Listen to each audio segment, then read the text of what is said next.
Hello students, last class में मैंने discuss किया था डाइलेक्ट्रिक कांस्टेंट के बारे में, या रिलेटिव परमिटिविटी भी कह सकते हो। आई होप कि आप लोगों ने उसको पढ़ा होगा। तो वहां पे मैंने ये बताया था कि जो भी अगर किसी मीडियम में दो चार्जेस रखे जा रहे हैं और उसकी रिलेटिव परमिटिविटी एप्सिलॉन m है ना, तो उस मीडियम में लगने वाला जो फोर्स है, ठीक, वैक्यूम में लगने वाले फोर्स का, ठीक है, 1/एप्सिलॉन टाइम्स हो जाता है।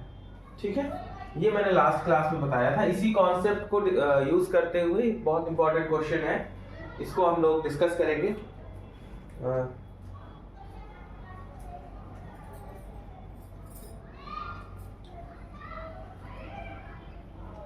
चलिए देखिए, इस क्वेश्चन को डिस्कस करने से पहले कुछ पॉइंट्स में डिस्कस कर रहा हूं, उसको ध्यान से समझेंगे। अगर कोई ऑब्जेक्ट किसी लिक्विड में जिसकी डेंसिटी मान लो सिग्मा है, इस लिक्विड में अगर कोई ऑब्जेक्ट रखा जाता है, मान लो स्फीयर, ठीक है, तो इस पे एक फोर्स ऊपर की तरफ लगता है जिसको हम अपथ्रस्ट फोर्स बोलते हैं, और एक बॉटम की तरफ लग रहा होता है जिसको हम इसका वेट बोलते हैं, जो ग्रेविटी की वजह से लग रहा होगा। ये अपथ्रस्ट फोर्स जो है, ये अपथ्रस्ट फोर्स जितना वाटर डिस्प्लेस हुआ होगा उसी के इक्वल लगता है। ठीक है, वेट ऑफ वाटर डिस्प्लेस उसी के बराबर लगता है अपथ्रस्ट फोर्स। तो अगर हमें इसको निकालना हो तो वेट का फॉर्मूला होता है mg। ठीक है, और जो मास होता है डेंसिटी इनटू वॉल्यूम इनटू जी। तो डेंसिटी किसकी? लिक्विड की, क्योंकि लिक्विड का ही वेट निकाल रहे हो, वेट ऑफ वाटर डिस्प्लेस या लिक्विड डिस्प्लेस। तो density of liquid into volume. जो वॉल्यूम डिस्प्लेस होता है, वो बॉडी जो वाटर के इनसाइड है वो अपने वॉल्यूम के बराबर ही वाटर को डिस्प्लेस करती है। आर्किमिडीज प्रिंसिपल या आपने 11th में पढ़ा होगा। तो वॉल्यूम जो होगा वो इस जो बॉडी आप इसमें डिस्प्लेस पुट कर रहे हैं उसके बराबर होगा, और जी। तो इस कॉन्सेप्ट को हम अभी इस सवाल को सॉल्व करने में यूज करेंगे। ओके, तो जब भी कोई ऑब्जेक्ट किसी लिक्विड में रखा जाता है तो उस पे एक ऊपर की तरफ फोर्स लगता है जिसको हम अपथ्रस्ट फोर्स या बायड फोर्स कहते हैं। ये बायड force weight of water displace के इक्वल होता है। ओके, अब इस क्वेश्चन की तरफ प्रोसीड करते हैं। दिख रहा है? ओके बच्चों, देखिए आगे का क्वेश्चन पे अब हम ध्यान देते हैं।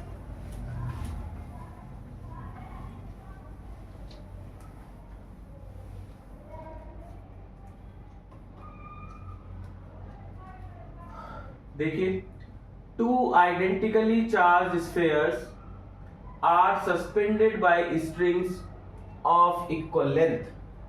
ठीक है, तो दो स्फीयर्स हम ले लेंगे जो कि आइडेंटिकली चार्ज है, मींस सेम चार्ज है। ये दो स्फीयर है और इक्वल लेंथ की स्ट्रिंग से अटैच है ना। The string makes an angle 30 degree with each other. String एक दूसरे के साथ कितने डिग्री का एंगल बनाती है? 30 डिग्री का। When suspended in a liquid of density 0.8 gram per centimeter cube, the angle remains same। कहते हैं इस सिस्टम को पहले एयर में मान लो हमने रख रखा था। सपोज कर लेते हैं कि ये सिस्टम पहले एयर में रखा हुआ था। इस सिस्टम को हम एक लिक्विड में रखते हैं तो अपथ्रस्ट फोर्स लगेगा, जो मैंने अभी बताया, दोनों बॉल पे, है ना। उसकी वजह से इस एंगल पे इफेक्ट पड़ना चाहिए, लेकिन वो कह रहे हैं कि इस एंगल पे कोई इफेक्ट नहीं पड़ता है, एंगल रिमेन्स सेम। तो बताइए कि डाइलेक्ट्रिक कांस्टेंट उस लिक्विड का कितना होगा, मतलब एप्सिलॉन L ये आपको निकालना है, लिक्विड का डाइलेक्ट्रिक कांस्टेंट। ओके, तो सबसे पहले हम क्या करें, एयर में इस पे लगने वाला फोर्स जो है इलेक्ट्रोस्टैटिक फोर्स और टेंशन जो इस स्ट्रिंग में लग रही होगी उसमें एक रिलेशन डेवलप करते हैं।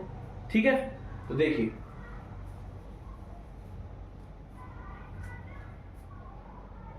इसको अगर आगे बढ़ा लें, यहां से ऐसे कर लें, ठीक, यहां से एक लाइन ड्रॉ कर लें, तो आपको ये पता होगा कि अगर कोई आइसोसेलेस ट्रायंगल बन रहा है, देखो ये लेंथ बराबर है, तो आइसोसेलेस ट्रायंगल बनेगा जिसकी दो साइड्स इक्वल। अगर कोई लाइन सामने से ड्रॉ करते हैं इस वाली साइड पे, तो ये एंगल को क्या करती है? बाइसेक्ट करती है, दो इक्वल पार्ट में डिवाइड करती है। तो यहाँ पे ये जो एंगल बचा होगा वो कितना होगा? 15 डिग्री, 30 का हाफ। और चूंकि ये दो लाइन हो गई पैरेलल, एक ये और एक ये, और इसको एक लाइन कट कर रही है, इसको ट्रांसवर्स बोलते हैं। ये एंगल और ये एंगल अल्टरनेट एंगल्स आपस में इक्वल होते हैं, तो ये एंगल 15 डिग्री का है तो ये एंगल भी 15 डिग्री का होगा। ओके, ठीक है। न्यूटन्स लॉज ऑफ मोशन में आपने टेंशन के बारे में पढ़ा होगा कि टेंशन एक ऐसा फोर्स है जो स्ट्रिंग, चैन, इन सब जगहों पर एक्ट करता है। तो यहां पे टेंशन भी लग रहा होगा इस वाली स्ट्रिंग में, ठीक है। और जिस भी पॉइंट से हम टेंशन निकालना चाहते हैं, उसकी डायरेक्शन निकालना चाहते हैं, तो यहां पर बैठकर हम अम्ब्रेला लगा लेते हैं। ओके, तो ये डायरेक्शन होती है टेंशन की। इस पॉइंट के रेस्पेक्ट में निकालोगे तो इधर होगी, और अगर स्ट्रिंग चेंज नहीं होती तो टेंशन की वैल्यू सेम रहती है। तो यहाँ टी इधर लग रहा होगा, टी का एक कंपोनेंट इस तरफ आ रहा होगा थीटा के साथ, जो कि होगा टी, थीटा के साथ जो आता है कंपोनेंट वो टी कॉस थीटा होता है। कॉस थीटा यहाँ पे 15 है। ये आपने रेजोल्यूशन ऑफ फोर्सेस में पढ़ा होगा कि अगर कोई फोर्स F 30 डिग्री या थीटा डिग्री पे लग रहा है तो इसका एक कंपोनेंट थीटा के साथ आता है और एक इससे 90 डिग्री पे आता है, ठीक है। तो यहाँ पे एक थीटा के साथ आएगा टी कॉस 15 और एक इससे 90 डिग्री पे इस तरफ लग रहा होगा टी साइन 15 डिग्री। ओके, इस वाली स्फीयर का इसके सेंटर से वेट जो है mg डाउनवर्ड लग रहा होगा। यही सेम चीजें इस पर भी हो रही होगी। हम एक स्फीयर को लेके कैलकुलेशन को आगे बढ़ाते हैं। ये दोनों आइडेंटिकली चार्ज थे, मतलब ये भी पॉजिटिव था तो ये भी पॉजिटिव होगा। आइडेंटिकली चार्ज थे, सेम चार्ज थे, तो रिपल्सन फोर्स होता है सेम चार्जेस के बीच में, तो इसमें एक रिपल्सन फोर्स जो कि इलेक्ट्रोस्टैटिक फोर्स कह सकते हैं हम, वो इस तरफ लग रहा होगा। अभी ये सिस्टम एयर में रखा हुआ है, हम यहां तक की बात कर रहे हैं, ठीक है। ओके, और ये दोनों इक्विलिब्रियम में 30 डिग्री पे आके ये दोनों रुक गए हैं, तो इसका मतलब ये हुआ कि लगने वाले जो फोर्सेस हैं वो आपस में बराबर होंगे, है ना। जो अपोजिट फोर्सेस होंगे वो आपस में इक्वल होंगे। तो अब देखिए इसको हम सॉल्व करते हैं। हम ये लिख सकते हैं कि t sin 15 डिग्री जो इधर की तरफ लग रहा है वो Fe जो उस तरफ लग रहा है, दोनों बराबर होंगे तभी तो ये अपनी पोजीशन पे रहेगा। पहली इक्वेशन, ठीक है। दूसरा, t cos 15 degree is equals to mg, second equation. Okay, since the sphere is in equilibrium, so whatever the forces acting on this sphere that will be equal with each other, या net force इस पे zero लग रहा होगा तभी तो ये equilibrium होगा। इसका मतलब जो इस डायरेक्शन में फोर्स लग रहा है और इस डायरेक्शन में लग रहा है वो आपस में इक्वल होगा, जो इस डायरेक्शन और इस डायरेक्शन में लग रहा है वो आपस में इक्वल होगा। तो हमने उन दोनों फोर्सेस को क्या किया, इक्वेट कर दिया। विजिबल हो रहा है यहाँ तक, ठीक है। चलिए अब देखिए इन दोनों इक्वेशंस को अगर हम डिवाइड कर दें, मींस फर्स्ट को सेकंड से अगर डिवाइड कर दें तो क्या बनेगा, t sin 15 degree upon t cos 15 degree is equals to Fe upon mg। Okay, यहां से देखो जो कैंसिल हो रहे हैं टर्म उसको कैंसिल कर देंगे, t से t कट गया। sin theta upon cos theta क्या होता है, tan थीटा, तो tan 45 degree equals to Fe upon mg। ये एक रिलेशन यहां से डेवलप होता है। ओके, तो यहां तक नोट कर लेंगे।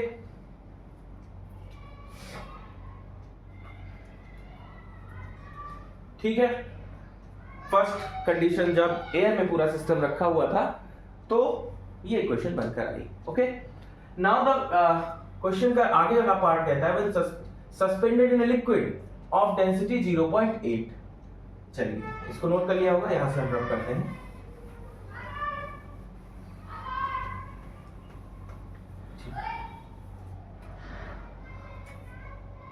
अब बेटा when the system is या this arrangement is kept in water, जब इस सिस्टम को हम वाटर में रख देंगे एंगल रिमेन सेम, एंगल पे कोई फर्क नहीं पड़ेगा। फर्क किस पे पड़ेगा, लगने वाले इलेक्ट्रोस्टैटिक फोर्स पे, क्योंकि यहां पे तो एयर थी तो उसका जो परमिटिविटी कांस्टेंट या डाइलेक्ट्रिक कांस्टेंट था वो एप्सिलॉन नॉट होता है। अब जब इसको पूरे अरेंजमेंट को लिक्विड में रख देंगे तो जो डाइलेक्ट्रिक कांस्टेंट होगा वो चेंज हो जाएगा। और लास्ट क्लास में मैंने बताया था कि Fe की वैल्यू डाइलेक्ट्रिक कांस्टेंट पे डिपेंड करती है। ओके, Fe की वैल्यू डाइलेक्ट्रिक कांस्टेंट पे डिपेंड करती है। तो यहां से आप ये कह सकते हो कि सारे पैरामीटर्स वही हैं, तो tan 15 डिग्री इक्वल्स टू जो चेंज होगा वो होगा Fe डैश, और बच्चों जो mg लग रहा होगा वो भी चेंज हो जाएगा, क्योंकि अब जो वेट है उस पे अपथ्रस्ट फोर्स भी लग रहा होगा इस बॉल पे, तो नेट वेट जो लग रहा होगा वो चेंज हो जाएगा। तो mg इफेक्टिव लिख सकते हैं या mg डैश लिख सकते हैं। ओके, ठीक है, तो ये हो गई सेकेंड इक्वेशन। ओके बच्चों, तो 1045 यहां मैंने लिख दिया था, ये 15 था, 15 लिखेंगे। ओके, चलिए अब इसको हम रख कर देते हैं और आगे बढ़ते हैं।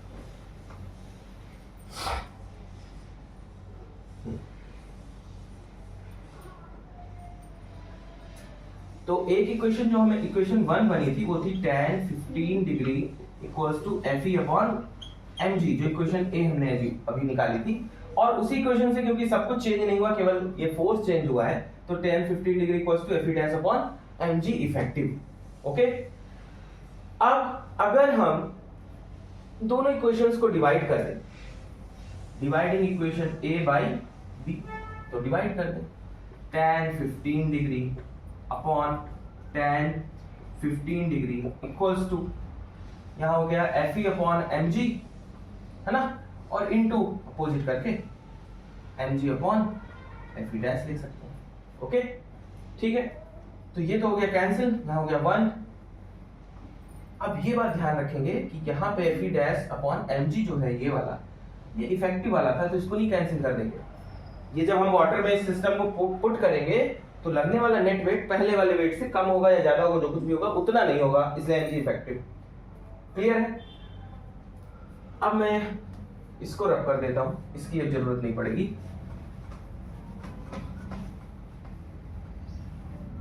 तो ये हो गया 1 upon 1 equals to Fe upon mg into ये mg इफेक्टिव कितना होगा, जो mg लग रहा होगा माइनस जो अपथ्रस्ट फोर्स लग रहा होगा, और यहां पर Fe डैश कितना होगा, Fe को उसके मीडियम से जो डाइलेक्ट्रिक कांस्टेंट है उससे डिवाइड कर दें, वही तो फोर्स लग रहा होगा यहाँ पे Fe डैश। लास्ट क्लास में मैंने बताया था कि अगर किसी सिस्टम को हम डाइलेक्ट्रिक कांस्टेंट चेंज करते हैं तो उतने टाइम ही वो फोर्स जो एयर में लग रहा था उससे कम हो जाता है। तो यहाँ पे लिक्विड में रखा था तो उतने टाइम डिवाइड कर दिया। अब ये बात समझ में आई, जो वेट पहले मास का, जो पहले स्फीयर का था, उस इफेक्टिव कितना होगा, उस वेट में से अब थ्रस्ट फोर्स को हम माइनस कर देंगे, वही इफेक्टिव फोर्स लग रहा होगा। ओके, आगे हम इसमें सॉल्व करते हैं। तो ये हो गया 1 equals to Fe upon mg, Fe means electrostatic force, into mg minus upthrust force. तो अपथ्रस्ट फोर्स किसके बराबर होता है, weight of liquid displaced upon Fe, और ये अपॉन में है तो ये ऊपर चला जाएगा मल्टीप्लिकेशन में, इसके साथ मल्टीप्लिकेशन में लिख सकते हो, वहां स्पेस नहीं है तो हम इधर लिख देते हैं। ठीक है, ये अपॉन के अपॉन में था तो ये ऊपर चला गया न्यूमरेटर में, और यहां देखो मैंने लिखा mg, और अपथ्रस्ट फोर्स किसके बराबर होगा, वेट ऑफ लिक्विड डिस्प्लेस के बराबर होगा। ठीक है, यहां तक नोट कर लेंगे। चलिए अब देखिए यहाँ पे ये और ये कैंसिल हो जाएगा, Fe इंटू में कैंसिल हो जाएगा। यहाँ mg और mg नहीं कैंसिल कर देंगे क्योंकि इसके साथ माइनस में वेट ऑफ फ्लूइड डिस्प्लेस्ड भी है। ओके, ठीक है, चलिए इसको हम हटा देते हैं, यहां से इसको रब करते हैं।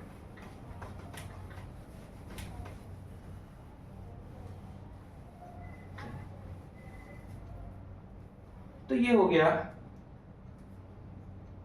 mg, mg means weight of sphere, तो weight of sphere m into g of sphere है ये बेटा। ठीक है, minus weight of liquid displace, तो weight means mg of liquid upon mg of sphere. ठीक, ये तो हमारा जब एयर में रखा हुआ था उस टाइम का फोर्स है, इज इक्वल्स टू 1। ओके, इसी इक्वेशन को मैंने यहाँ पर इस तरीके से लिखा है। अब आपको मैंने बताया था कि density equals to mass upon volume होता है, तो अगर मास लिखना चाहो तो क्या होगा, डेंसिटी इनटू वॉल्यूम। तो यहां आ जाएंगे वेट ऑफ स्फीयर, तो m की जगह हम लिख सकते हैं डेंसिटी ऑफ स्फीयर, ठीक है, into volume of sphere into g। Okay, यहां पे आएंगे वेट ऑफ लिक्विड, तो ये क्या हो जाएगा, density of liquid, okay, into volume of liquid displace into g। हो गया, यहां पे मैंने जो लिखा समझ में आया होगा। और इधर फिर लिखेंगे तो density of sphere into volume displace into g, ये हो गया इसकी वैल्यू। Okay, if silent l equals to 1, तो मैं डायरेक्ट भी लिख सकता था, बट आपको मैंने एक्सप्लेन किया है कि आप समझ पाए कि यहाँ पर mg ऑफ स्फीयर की जगह मैंने डेंसिटी इनटू वॉल्यूम कहां से लिखा है, यहां से, है ना। और वॉल्यूम यहाँ पे जो स्फीयर का होगा वही वॉल्यूम फ्लूइड डिस्प्लेस के बराबर होगा। ये मैंने अभी पॉइंट बताया था, आर्किमिडीज ने कहा था कि अगर हम किसी भी ऑब्जेक्ट को लिक्विड में पुट करते हैं तो जितना वॉल्यूम वाटर के इनसाइड होता है या लिक्विड के इनसाइड होता है उतना ही वॉल्यूम वाटर डिस्प्लेस भी होता है। तो यहाँ पर जब हम वॉल्यूम लिखेंगे स्फीयर का और जब लिक्विड का वॉल्यूम डिस्प्लेस लिक्विड का वॉल्यूम लिखेंगे तो ये दोनों वॉल्यूम इक्वल होंगे, समझ गए। तो यहाँ पर अगर आप सिमिलरिटी देखें कि कौन कौन से टर्म्स इक्वल हैं, तो ये और ये टर्म्स इक्वल है, इनको हम बाहर ले सकते हैं कॉमन, माइनस साइन के साथ है, और यहाँ पे भी वॉल्यूम इनटू जी है। तो यहाँ तक नोट करेंगे। ओके,